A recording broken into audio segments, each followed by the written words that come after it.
Peace, everybody. Hey, this is Michael Imhotep, founder of the African History Network and host of the African History Network show. Join me Saturday, February 25th, 12 noon Eastern Standard Time for my last free Black History Month lecture in the series Black Resistance Movements in the Fight for Freedom from 1630 BC to today, and attacks on voting rights and the teaching of African American history. Visit my website, TheAHNShow.com, to register right now. Even if you can't attend live, you can still register for it and watch it because the broadcast will be archived. We'll look at the Hyksos invasion of ancient Kemet, ancient Egypt in the 1630s in the BC era. We'll look at the Black Exodus of 1879, 6,000 African Americans migrating out to Kansas. We'll also look at after Reconstruction ends in 1877 and the rewriting of the state constitutions, like the Mississippi State Constitution of 1890, which imposes poll taxes and literacy tests. And that is directly related to the attack on voting rights today. At 2 p.m. Eastern Standard Time, I will do another session of my new 12-week online course, Ancient Kemet, the Moors and The Maafa, Understanding the Transatlantic Slave Trade. Register for that 12-week online course at TheAfricanHistoryNetwork.com. Right now, let's correct wrong behavior. It's not over till we win. Wakanda forever. All right, how's everybody doing today? Hotep, hey, this is Michael Imhotep, founder of the African History Network, host of the African History Network show. I'm a talk show host, researcher, lecturer, writer, and historian. So it is Saturday, February 18th, 2023.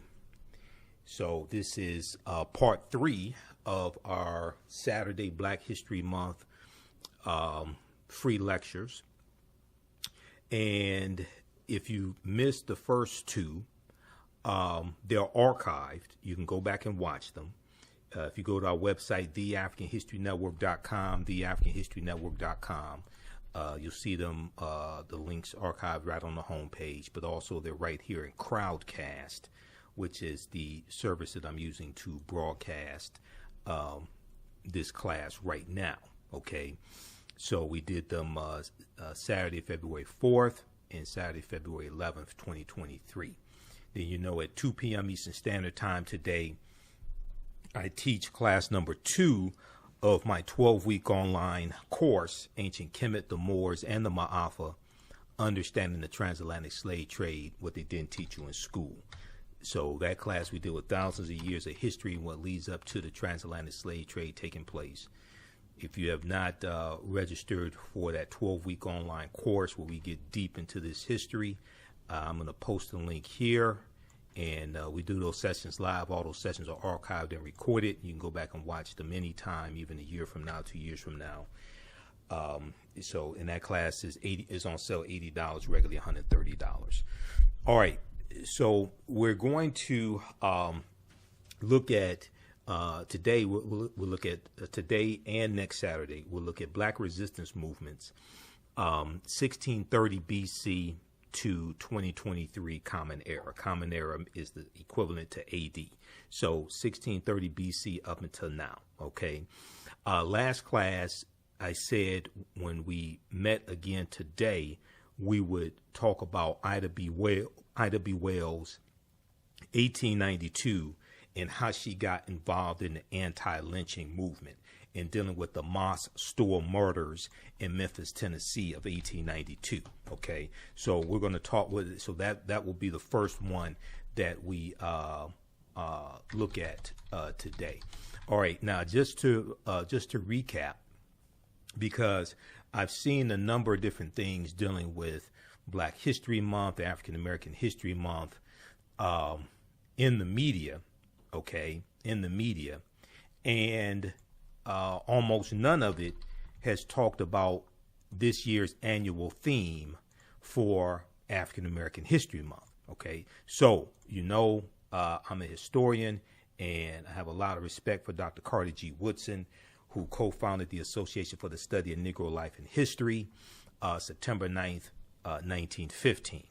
If you missed last week's class, and actually what I'll do, I'll post a link here so you can register for class number 2, because we got deeper into the history of Dr. Carter G. Woodson and the co-founding of the ASALH, Association for the Study of African American Life and History. We got deeper into that conversation. If we look at here, just to recap, this year's annual theme coming from ASALH is Black Resistance, okay? And let me pull this up here, right here, yeah, asalh.org, okay? So just to look at this briefly, because, you know, when I talk to people and I talk to people who are older than me, I'm 51 years old, I'll be 52 June 7th. I talk to people older than me, 99.9% of the time, they don't know that there's an annual theme for Black History Month, and there has been an annual theme since 1928, okay? So just to recap here, for those that don't know, this year's annual theme from ASALH, and ASALH is the organization that created Negro History Week in 1926, which became Black History Month in 1976. 2023 Black History theme, executive summary, Black Resistance. Now, African Americans have resisted historic and ongoing oppression in all forms, especially the racial terrorism of lynching, racial pogroms, or pogroms meaning plans to exterminate people or ethnic groups of people, and police killings since our arrival upon these shores. That should be changed from our arrival on these shores to Europeans' arrival on these shores, because as we talked about in lecture number 2 last week, February 11th, 2023, we dealt with the African presence in the land we call the United States of America, going back at least 51,700 years. And African people were already here when Europeans came to this land. When the Spanish came in 1513 with Juan Ponce de Leon, when the Spanish tried to set up settlements in the area that is today South Carolina and Georgia in 1526, 93 years before Virginia in 1619, when you have the English coming in 1607, when you have the Dutch coming in the 1620s, African people were already here. Okay, so that needs to be changed from when we arrived upon these shores to when Europeans arrived upon these shores. Because as we talked about last class, and we referenced Dr. David Imhotep's book, The First Americans Were Africans, Documented Evidence, one of the names for this land was Turtle Island. And this was our land stolen from us. Yes, it was also stolen from Native Americans, but you have to understand who some of those Native American nations were, because you have different groups of African people who were already here when Europeans got here, and many of those groups of African people got renamed or relabeled as Native Americans. So we think of Native American, Cherokee, Chickasaw, Choctaw, different Creek, different Native American nations. But we don't know, well, wait a second, one of the ways that our numbers were absorbed is by renaming us and relabeling us Native American, etc. Okay, so these efforts have been to advocate for a dignified, self-determined life in a just democratic society in the United States and beyond the United States political jurisdiction. The 1950s, 1960s, and 1970s in the United States was defined by actions such as sit-ins, boycotts, walkouts, strikes by African Americans and white allies in the fight for justice against discrimination in all sectors of society, from employment to education to housing. African Americans have had to consistently push, and let me losing my space here just a second. African Americans have had to consistently push the United States government to live up to its ideas of freedom, liberty, and justice for all. Systematic oppression has sought to negate much of the dreams of our griots like Langston Hughes and Zora Neale Hurston and other freedom fighters like Dr. Martin Luther King Jr., Septima Clark, and Fannie Lou Hamer, who fought these dreams that they fought to realize. African Americans have sought ways to nurture and protect Black lives and for autonomy of their physical and intellectual bodies through armed resistance. Voluntary immigration, meaning leaving the country, going somewhere else, like going back to Africa, going to Liberia, etc.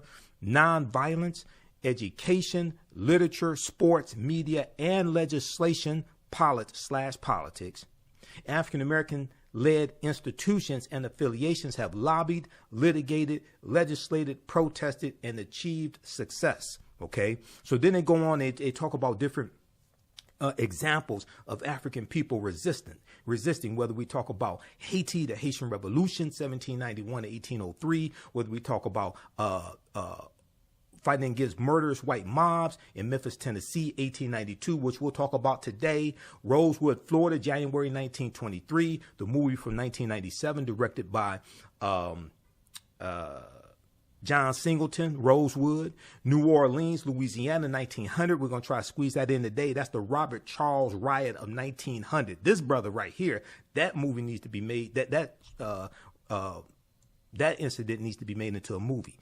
Additionally, some African Americans thought that the best way to resist was to self-liberate, as seen by the actions those who left the plantation system of Henry Adams and Benjamin Pap Singleton, which they led a mass exodus westward in 1879, and Bishop Henry McNeil Turner of the African Methodist Episcopal Church, who organized immigration to Liberia. Okay, so read the rest of this here. This gets deep. So this is the executive summary of this year's annual theme for African American History Month, which is Black resistance and Black resistance movements. Okay, so this lecture today and next Saturday, 12 noon Eastern Standard Time, we're going to explore some more of these topics. All right, so let me post a link here, because so many people I talk to don't know there's been an annual theme for Black History Month since 1928. Okay, and these themes also don't just look at in Black History Month or African American History Month was not just designed to look at accomplishments and achievements of African people here in the United States, but also on the continent of Africa as well. So a lot of the way that we celebrate Black History Month is just wrong, and we're not getting the full effect from it. We're not getting the full impact from it because we haven't studied the origins of it, and we haven't studied Dr. Carter G. Woodson. Okay, and sometimes I attend Black History Month celebrations or hear people talk about Black History Month. We'll see segments on TV, MSNBC. They won't even mention Dr. Carter G. Woodson. That's like celebrating Christmas and don't mention Yeshua, or who the English have taught us to call Jesus. Because now this may go outside the circumference of some people's awareness. This may go outside the circumference of some people's awareness. Just because you disagree with it or don't like it does not mean it's not true. It just means you have to do some research to understand what I'm talking about. The letter J, and we get into this, we talked about this class number 1 last Saturday in the 2 p.m. Online, the 2 p.m. 12-week online course that I do. Ancient Kemet, the Moors and The Maafa, understanding the transatlantic slave trade, what they didn't teach you in school. The letter J wasn't invented until 1630 AD. The letter J is derived from the letter I. Okay, the letter J wasn't invented until 1630 AD. When you look up when you look at the word Jesus in the dictionary and you look at the etymology of the word, it takes you back to Yeshua, which is Hebrew. All right. Okay, so how's everybody doing? Can you all hear me okay? Everybody all right? Get your questions together. You can post your questions here, all right? Because I have to jump off right around about 20 minutes before 2 to get ready for my online class, okay? Now, Dr. Woodson's most famous book was The Miseducation of the Negro, Okay, this book right here, The Miseducation of the Negro, which came out in 1933. Give you a little background information on why he created Negro History Week. Dr. Woodson founded Negro History Week in 1926. He explained the reason behind the celebration in a pamphlet widely distributed months before the first celebration was to take place during the second week in February 1926, in commemoration of Frederick Douglass's birthday. Frederick Douglass's assumed birthday, which was February 14th. Douglass didn't know the exact year or date that he was born, okay? And then also Abraham Lincoln's birthday, which is February 12th. Now, we know Chris Berman of ESPN, when talking about Patrick Mahomes and Jalen Hurt, the historic matchup of two African-American quarterbacks in the Super Bowl, we know Chris Berman of ESPN reminded us that the Super Bowl was taking place on Abraham Lincoln's birthday. So we talked about that on Faraji Muhammad's show, The Culture, on the Black Star Media Network, which is Roland Martin's network. Okay, I was on his show on Monday, February 13th, 2023. Now, Dr. Woodson exclaimed that African Americans knew practically nothing about their history. African Americans knew practically nothing about their history. He ultimately believed that African Americans could benefit immensely from their past and accomplishments of their ancestors. He added that race prejudice was the byproduct of whites' beliefs that black people had not contributed anything of worth to world civilization. Okay. He contended, he added that race prejudice was the byproduct of whites' beliefs that black people had not contributed anything of worth to world civilization.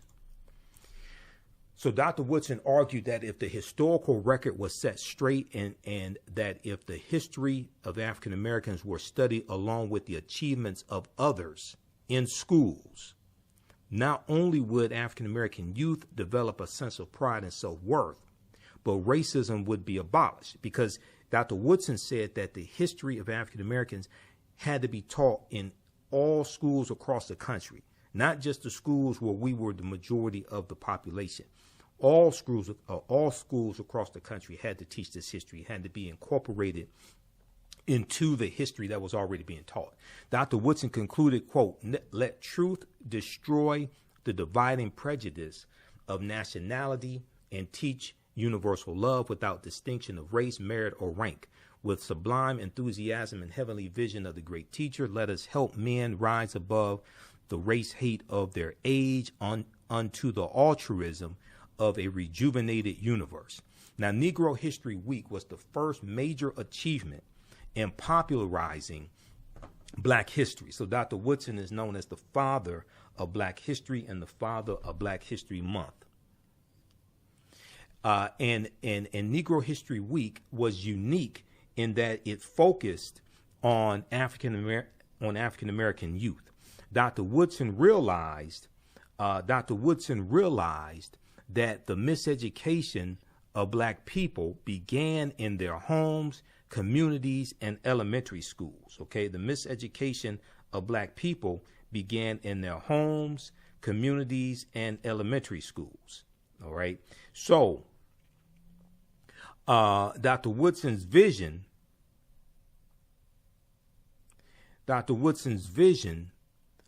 of Negro History Week was optimistic, strategic, and long-term. He wanted this modest week-long celebration to serve as a stepping stone toward the gradual introduction of African American history, black history, into the curricula of all levels of the U.S. educational system. Let me repeat this. He wanted this modest week-long celebration to serve as a stepping stone toward the gradual introduction of African American history into the curricula of all levels of the U.S. educational system. So Dr. Woodson hoped Negro History Week would evolve into Negro History Year, as he affirmed from time to time. Woodson consistently instructed those observing the week that they needed to diligently prepare. They needed to diligently prepare for the celebration months in advance, and that after mid-February, they needed to continue acknowledging the role of African descendants in world history. So he never designed for this to be the only time of the year that we study our history. Okay, it's a cultural celebration, and he felt that week out of the year or month out of the year, African American students should also show and demonstrate what they have been studying year round. Dr. Woodson said Negro History Week should be a demonstration of what has been done in the study of the Negro during the year, and at the same time as a demonstration of greater things to be accomplished, end quote. This is what Dr. Woodson instructed school teachers on. Okay, Dr. Woodson said that a subject which receives attention 1 week out of the 36 will not mean much to anyone. So the way our whole conception of a lot of this is just totally backwards. It was never designed to be the only time of the year we celebrate our history. And then you have some people who say, oh, well, we have the shortest month of the year. Okay, that has nothing to do with that. That has to do with previously on the Julian calendar, where Julius Caesar and Augustus Caesar took a day from the month of February, or the equivalent of February, because the different months had 30 days. Julius Caesar wanted his month of July, which was named after him, to have 31 days, more days than any other month. And then Augustus Caesar, who the month of August is named after, Augustus Caesar did not want to be outdone by Julius Caesar, so he took a day from the month of February also, so he would have 31 days as well. This is why February is the only month with 28 days. But if you just have to have 30 days, if you just have to celebrate Black History Month for 30 days, just so you can feel like it has legitimacy, okay? You can celebrate March 1st and March 2nd if you just have to have 30 days. Nobody's going to take your black card if you continue to celebrate Black History Month March 1st and March 2nd, just so you can feel whole, just so you can have some self-esteem, okay? All right, let's continue. Read Dr. Pero Dagbovi's book, Dr. Pero Gaglo Dagbovie, who's a history professor here in Michigan. He's at Michigan State University. Fantastic book that he wrote, Carter G. Woodson in Washington, D.C., The Father of Black History. This excerpt comes from pages 100 through 102. All right. So we talked about, let me see, we'll leave off here. Okay. So I wanted to do that intro because I know we have some new people who weren't here for the class last week. And if we, let's see here, that was the 11th. Let me post the link here.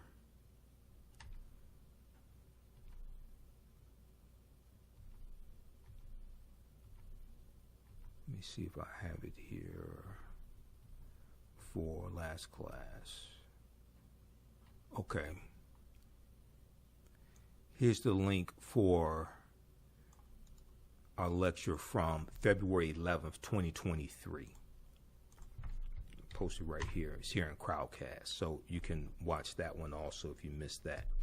All right, now let's look at Ida B. Wells and how she got involved in the anti-lynching movement. Because at the end of last week's session, I said we would start this week with this because we ran out of time, okay?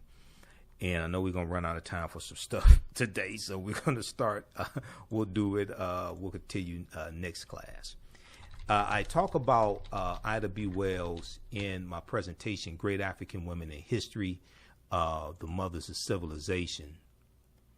And where is that here?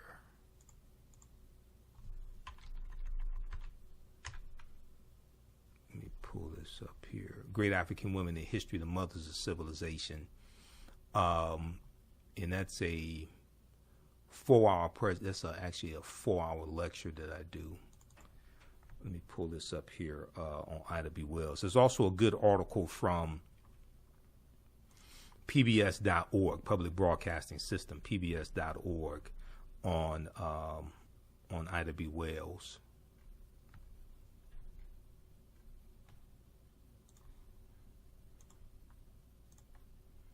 Hold on, let me see something here. Where is this? Okay, she should be in here. Okay, anyway. Okay, let's continue. So, this piece right here, this deals with the Moss Store murders of 1892 in Memphis, Tennessee.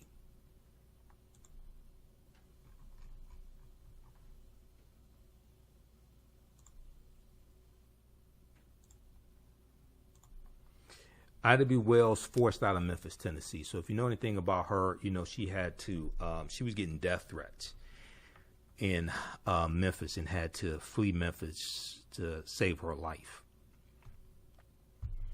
So this is from the Jim Crow Stories, Public Broadcasting System, PBS.org, The Rise and Fall of Jim Crow. All right. In March of 1892, Ida B. Wells, who was a journalist and former Memphis school teacher, started a crusade against lynching after three friends of hers were brutally murdered by a Memphis, Tennessee mob. Now, Tom Moss and two of his friends, Calvin McDowell and Henry Stewart, were arrested for defending themselves against an attack on Tom Moss' store. So his store was the People's Grocery Store, okay? And this was a African-American owned grocery store there in Memphis, Tennessee, that competed against the white owned grocery store and did very well competing against the white owned grocery store.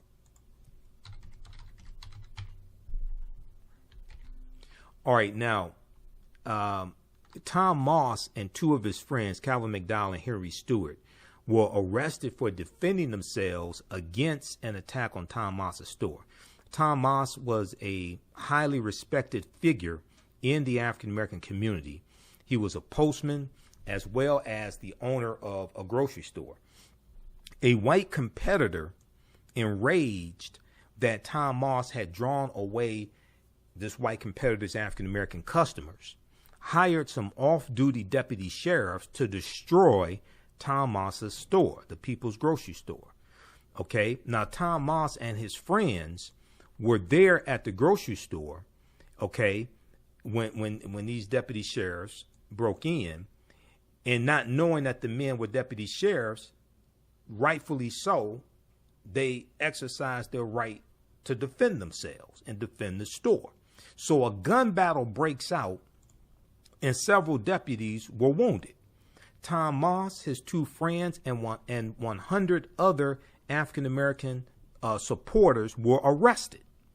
Several nights later, masked vigilantes dragged Tom Moss and his friends from their cells, took them to a deserted railroad yard, and shot them to death. They were lynched. They were executed, shot them to death.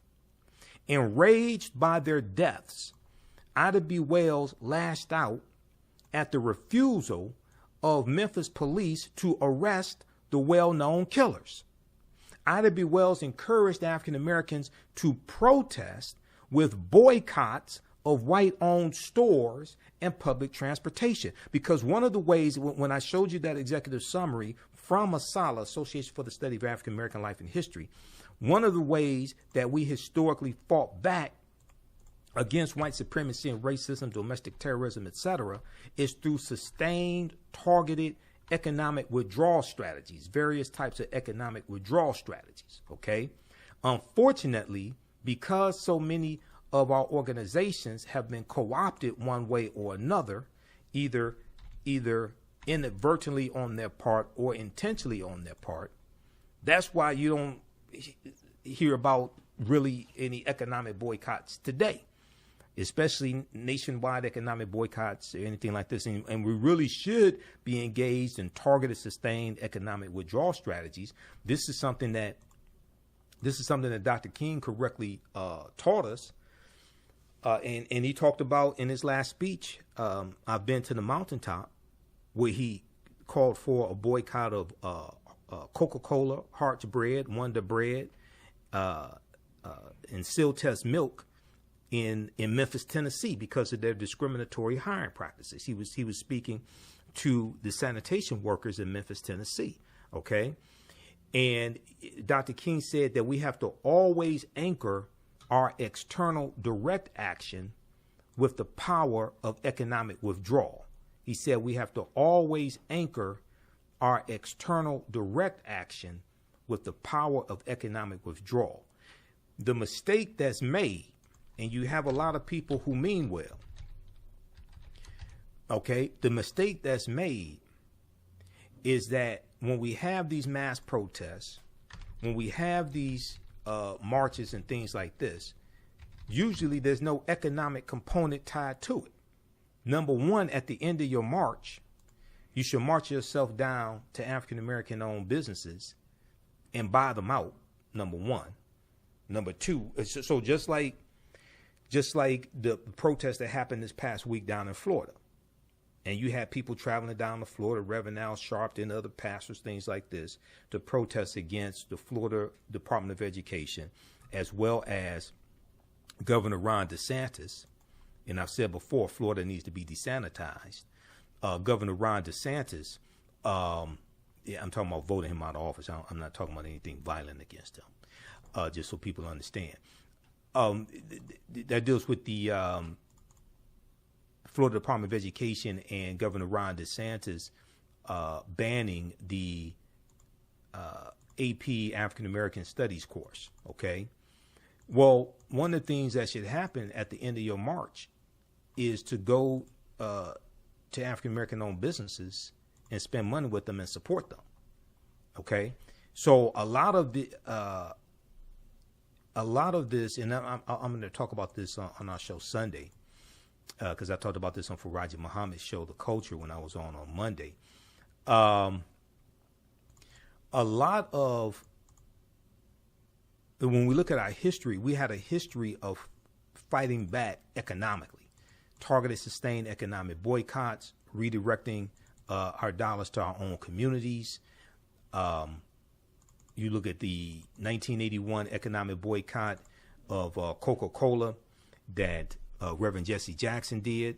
Okay, nationwide economic boycott. You know, we don't have things like that today.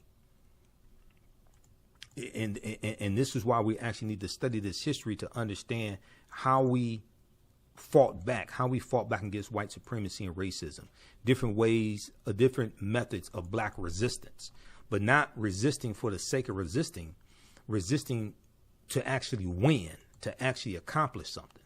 Okay. This article here from CNN.com. What date is this? College Board hits back at Florida's initial rejection of AP African American Studies course and admits it made mistakes in rollout. Okay, because we talked about this on Monday, February 13th. Okay, read this one here from CNN.com, and then there was also another article that I saw from CNN that actually deals with the. Okay, hold on, this is freezing up. There's another article that I also saw from CNN that actually deals with the protest that took place down there.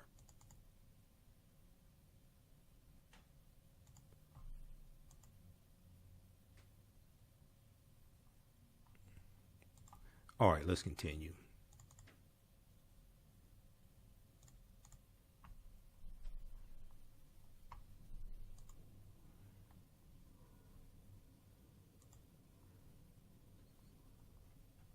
Okay, hold on. Where are we?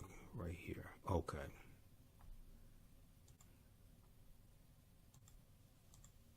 Just a second. I have to close out some of these tabs here.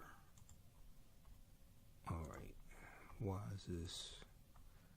Let me clear this out.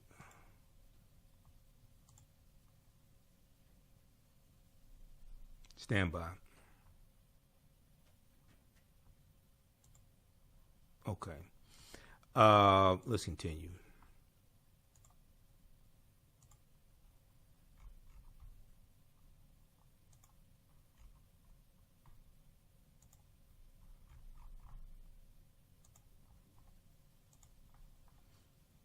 Okay, let's go back to this piece on Ida B. Wells. If you have any questions, post your questions here also. Okay, so enraged by their deaths, Ida B. Wells lashed out at the refusal of Memphis police to arrest the well-known killers. She encouraged African Americans to protest with boycotts of white-owned stores and public transportation. Now, the lynchings were a turning point in Ida B. Wells' life. Okay, she began to investigate and reveal the real motivations that lay behind lynching. Like many middle-class African Americans, Ida B. Wells had accepted the myth that only poor blacks were lynched for heinous crimes. Okay, like many middle-class African Americans at the time, Ida B. Wells accepted the myth that only poor African Americans were lynched for heinous crimes. Ida B. Wells was now shocked into recognizing that even innocent middle-class black people could be targets. As well as Ida B. Wells investigated the reasons for lynching, she discovered that a number of victims were lynched not for rape, but for having sexual relations with consenting white women. Okay? So this gets into white women sexually desiring African American men. And what happens is that her husband finds out, her brother finds out, her father finds out, her cousin finds out. They go and capture the African American man and lynch him, but it was actually consensual sex. Or she may yell rape, or she may have been pressured to say it was rape or something like this and lie on him. Or she may just make up a fictitious Negro, like in the case of Rosewood, January 1923, where the white woman was she was cheating on her husband with a white man. She was cheating on her white husband with a white man, and her white lover beat her. She lied and said it was this fictitious black man that broke in and beat her. Now, she didn't say that he sexually assaulted her, but as the story got told over and over again by white people, then, sexual assault was added in, things of this nature. Okay? That's what happened to Rosewood, Florida, where Ron DeSantis is. And that racist white mob ran all those African Americans off their land in Rosewood, because we owned homes on land in Rosewood, Florida. And then these white people took control of that land and they removed Rosewood, Florida off of the map. That's how devastating Rosewood was. They removed Rosewood, Florida off of the map. It's going to be decades later that the survivors are going to get some type of restitution, led by Arnett Doctor, who was a survivor, and he's depicted in the movie Rosewood. He's a little boy in the movie, okay, with Ving Rhames and John Voight. And the character of Ving Rhames, the character of Man, that's a fictitious character, okay? The character of Man doesn't even exist, okay? That's a fictitious. He's probably a composite character, probably a composite of different actions by different real life people. Okay, let's continue. All right, so, quote, nobody in this, Ida B. Wells said, nobody in this section of the community believes that old threadbare lie that Negro men rape white women. If Southern men are not careful, a conclusion might be reached, which will be very damaging to the moral reputation of their women.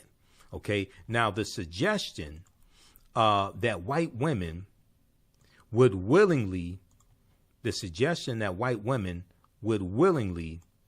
have sexual relations with African American men enraged white people in Memphis, Tennessee.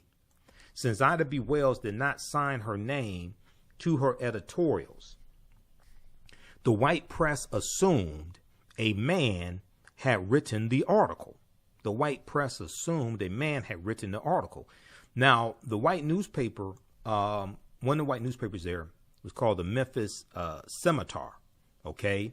And the Memphis Scimitar advocated a violent response.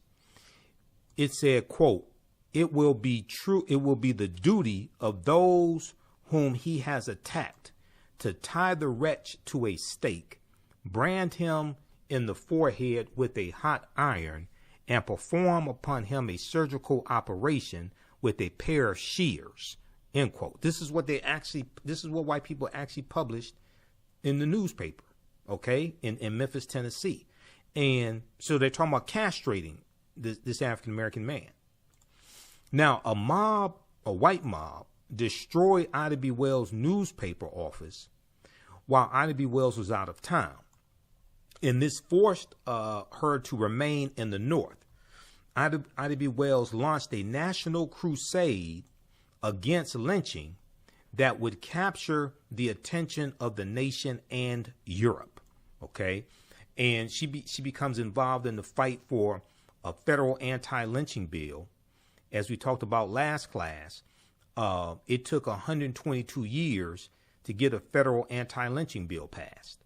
Okay, the first federal anti-lynching bill was passed was introduced in Congress in 1900 by Representative George Henry White. Okay, introduced in 1900 by Representative George Henry White, and he was the last African American who was left in Congress. Okay, because after Reconstruction ends in 1877, then you have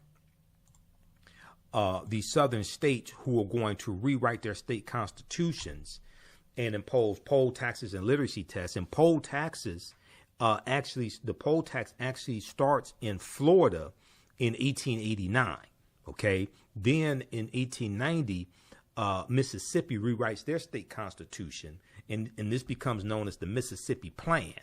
And the Mississippi Plan was the model that the other southern states are going to use to suppress the African-American vote with poll taxes, literacy tests, and some of them adopt the grandfather clause starting in 1898 with Louisiana, when Louisiana rewrites their state constitution. So you're going to you're going to see this take place. So we get wiped out in Congress.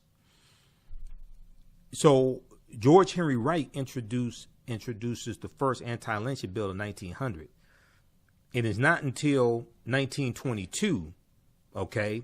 It's not until 2022, with when it passes Congress and the Senate and it's signed into law by President Joe Biden, the Emmett Till anti-lynching bill.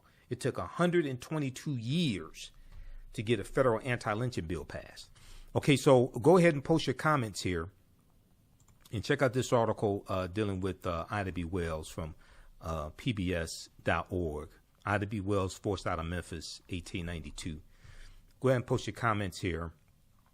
So let's look at another example. And I want to, okay, we did Ida B. Wells.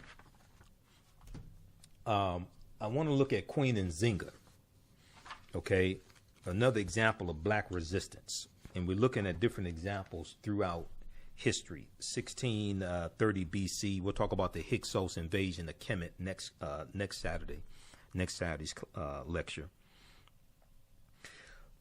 So we know that the series on Netflix from executive producer Jada Pinkett Smith is dealing with, it's called African Queens. In each series, they look at different African queens, and one of my teachers, Professor James Small, was a consultant on the project, okay? And I interviewed him, it was in January when I interviewed him, and we discussed this.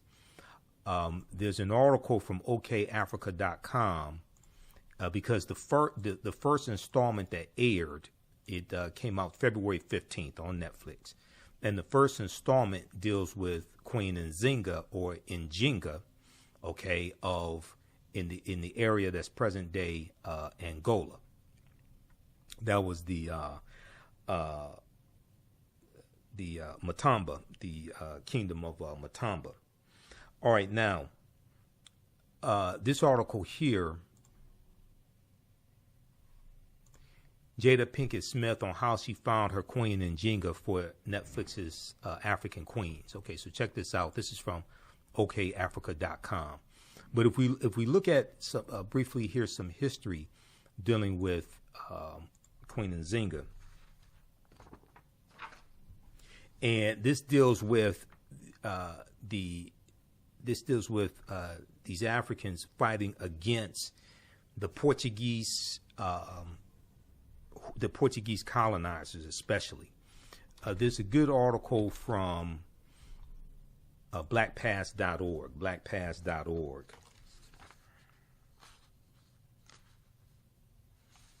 called Queen Nzinga, 1583 to 1663.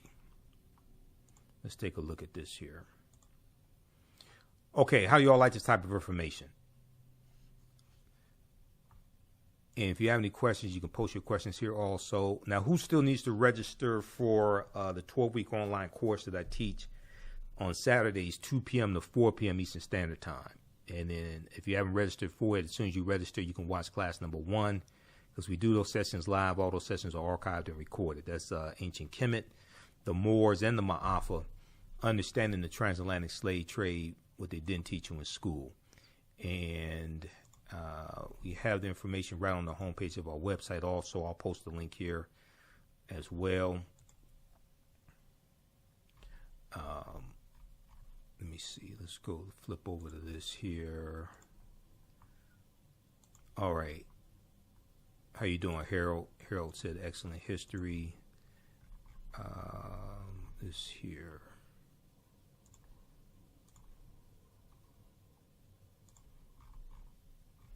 Okay, so when you go right to our website, TheAHNShow.com, scroll down, it has the information for our radio show, Sundays, 9 p.m. to 11 p.m.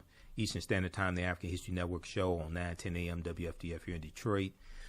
We also broadcast on Facebook and YouTube, the African History Network on Facebook, and Michael Imhotep on YouTube. Has our Cash App, PayPal information, has the information about the Saturday Black History Month lectures, and then information about the 12-week online course here, Ancient Kemet, the Moors and The Maafa, Understanding the Transatlantic Slave Trade. We do the sessions live. All the sessions are archived. So anything that you miss, you can watch it on demand as much as you want to. The class is on sale $80, regularly $130. So next class is Saturday, February 18th, 2 p.m. to 4 p.m. Eastern Standard Time. We also have a bundle pack of courses. You could get that course and the second one that I teach that starts up Sunday, February 26th, 2 p.m. to 4 p.m. from the Civil War to the Civil Rights Movement and Black Power, 1800 to 1968. So we have a bundle pack of the courses. You get both courses for $120. There's also 5 bonus lectures that will be in the video library section when you log into your account. You get 5 free lectures from me as well. Okay, so we have the information right on the homepage of our website, TheAfricanHistoryNetwork.com. And I'll post a link here again so you can register for the 12-week online course that I teach. And we do a PowerPoint presentation. We have book references, articles, video clips, etc. Okay. And okay, Rob asked the question, will you cover material on the 1877 compromise? Absolutely. You can't deal with the Jim Crow era till you deal with the compromise of 1877. We deal with history from in the Sunday class that starts up Sunday, February 26th, and there's bonus content you can start watching as soon as you register for that. From the Civil War to the Civil Rights Movement and Black Power, 1800 to 1968. We deal with history leading up to the Civil War, which starts in 1861. Then we deal with the Civil War, 1861, 1865. And we deal with the Reconstruction era, 1865, 1877, and the compromise of 1877, which ends Reconstruction. We deal with all that history. We go through chronologically and look at that history. Leading, we deal with the Jim Crow era, World War I, World War II, Great Migration, Civil Rights Movement, Black Power Movement. Okay, so let's look at Queen Nzinga here. She was born in 1583. So Queen Nzinga, Bandi, the monarch of the Mbundu people, was a resilient leader who fought against the Portuguese and their expanding slave trade in Central Africa. Remember that the Portuguese were the first ones involved in the transatlantic slave trade. They get involved basically 1441 with Anton Gonzalez going into Mauritania and taking out 12 Africans from Mauritania, taking them back to Portugal. Okay, the British were not the first ones involved in the transatlantic slave trade. It's the Portuguese, and the Spanish are right behind them. So Spain and Portugal were competing for control of the transatlantic slave trade and to see who can conquer the most territory, extract the most mineral wealth out of the territory, and rebuild their respective nations also. Because remember, Europe had been devastated by civil war, famine, and definitely devastated by the Black Death, the bubonic plague, which hits in spurts from 1347 to 1400. So Europe had lost between 1/4 to 1/3 of its population, somewhere between 25 million to 75 million people, because of the Black Death. Okay, so as Dr. John Henry Clark correctly explained, Europe was land poor, people poor, and resource poor. Okay, so the Portuguese were not just in West Africa, the Portuguese are also in Central Africa also.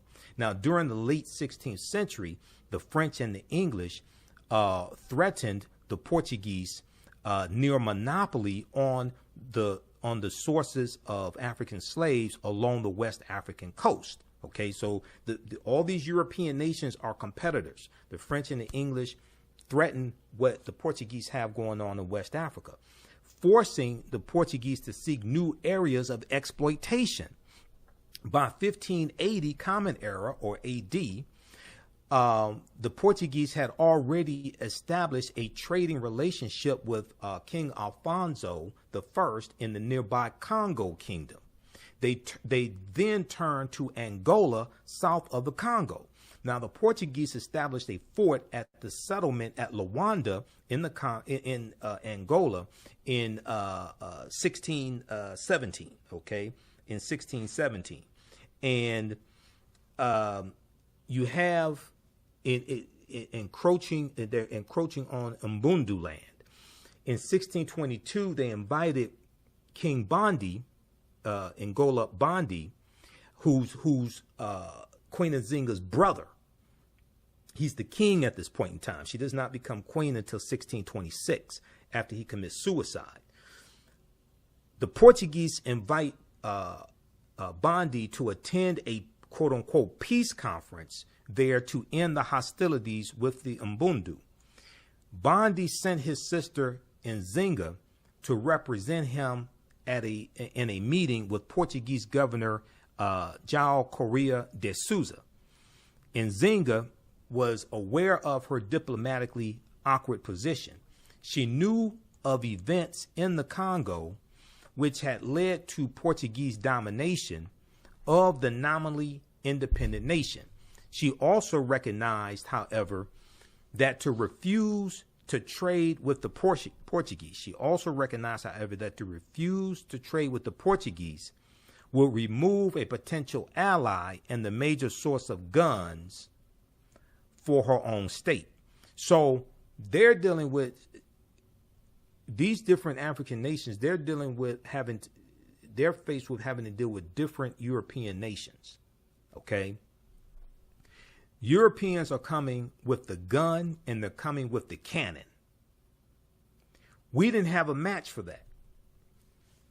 So we're trying to get guns, and at the same time, they're telling these African chiefs that you have to provide us with tributes every month or every 6 months, every 3 months, whatever the time frame. The tributes, generally speaking, were to provide them with captives, okay, that they would enslave, provide Europeans with captives. And they tell them, if you don't provide us with this number of captives, etc., we're going to take you and your people. And then you have different groups of Europeans who are supplying African villages, different groups of Africans with guns for them to go raid other African villages to get captives. So Africans found themselves in a precarious position because they're trying to get guns to defend themselves against Europeans because they didn't have guns.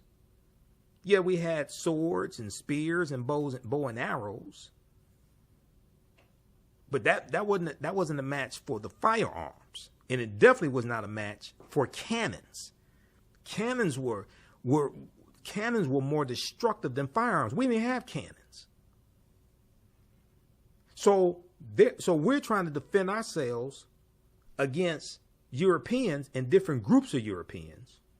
And at the same time, oftentimes having to defend ourselves against rival African villages or rival African ethnic groups or kingdoms and try to protect ourselves from raids as well, because many of them are in the same predicament dealing with Europeans also. The book by Dr. Sylvian Diop called Fighting the Slave Trade, West African Strategies, really gets deep into this history, because we fought against the transatlantic slave trade every step of the way. Okay, a lot of people don't understand this history. If you look at this book here, Dr. Sylvian Diop is a historian, and she's a historian of the African diaspora. If we look at this book, just a second here, let's close this out. I've got so many tabs open here in Google Chrome. All right. Fighting the Slave Trade, West African Strategies. Came out in 2003. There's a picture of Sylvian Diop on the left. I reached out to her a few years ago to do an interview with her, but she was out of the country. I got to reach out to her again because the sister's work is brilliant. While most studies of the slave trade focus on the volume of captives and on their ethnic origins, the question of how the Africans organized their familial and communal lives to resist and assail it has not received adequate attention. Okay, to resist the transatlantic slave trade, but also to fight against it. But our picture of the slave trade is incomplete without an examination of the ways in which men and women responded to the threat and reality of enslavement and deportation. Fighting the Slave Trade is the first book to explore in a systematic manner the strategies Africans used to protect and defend themselves, the strategies that Africans used to protect and defend themselves and their communities from the onslaught of the transatlantic slave trade and how they assaulted it. It challenges widely held myths of African passivity and general complicity in the slave trade and shows that resistance to enslavement and to involvement in the slave trade was much more pervasive, much more prevalent, okay, much more widespread than has been acknowledged by the orthodox interpretation of historical literature. Focused on West Africa, the essays collected here examine in detail the defensive, protective, and offensive strategies of individuals, families, communities, and states. In chapters discussing the manipulation of the environment, resettlement, the redemption of captives, okay, the transformation of social relations, political centralization, marriage, violent assaults on ships and entrepots, shipboard revolts, and controlled participation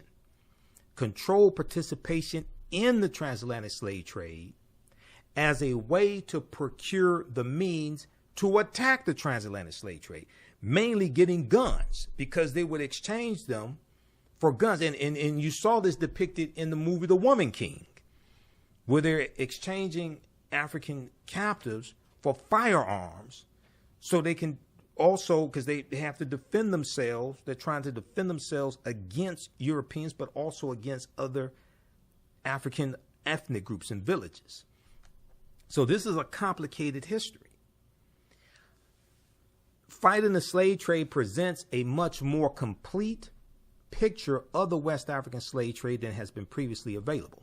Okay, so check this out at your local African American book dealer or at Amazon.com. All right, now,